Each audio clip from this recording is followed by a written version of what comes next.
Today we're going to break down how to make sounds like SquarePusher, and we're going to be making a lead, bass and keys sound. Let's start with the lead. Start with a saw. Add a filter to remove some highs. And we've got a subtle boost of the resonance to enhance the tone. Turn up the glide so the pitches smoothly transition between each other. And I've assigned notes to the glide, so depending on what key you press on the keyboard, it's going to adjust the glide time. Now let's add some effects. Delay, and this is a ping pong delay, so it goes left to right. And a reverb.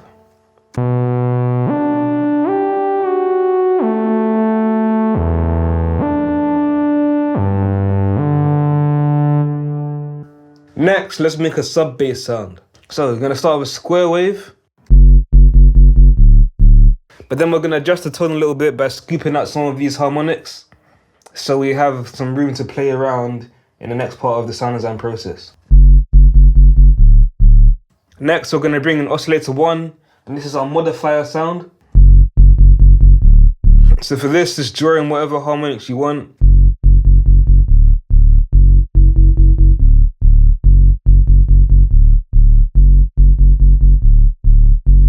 Then we're going to finish off with some saturation using the soft clipping mode in a distortion plugin.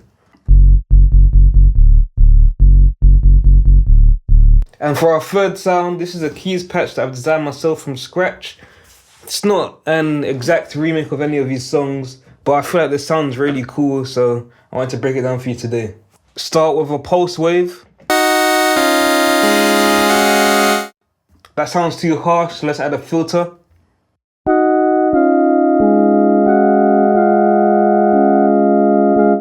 And I've applied envelope 2 to the filter just to make it move a little bit. Then we're going to bring in oscillator 2, which is a sine wave that I've modified to add some extra harmonics to.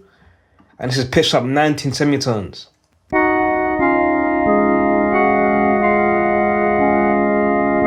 Then we're going to bring in another layer. This one's going to be adding a nice texture to our sound. And to do this, we're using ring modulation from the noise.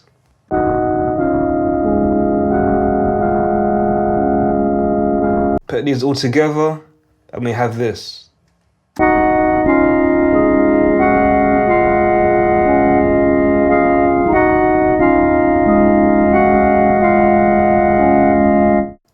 We're going to add an EQ. This is going to be removing some lows and shaping off some of those highs as well, just so it's not too harsh, and we have a nice mellow sound for our keys patch.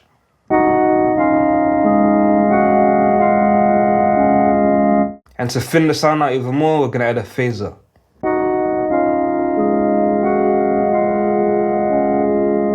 So those are the 3 sounds we've made today. But if you want to know how Vital works more in depth, and you want to know how to design your own synth sounds from scratch, check out my new course in my Patreon, where we're covering how Vital works in depth.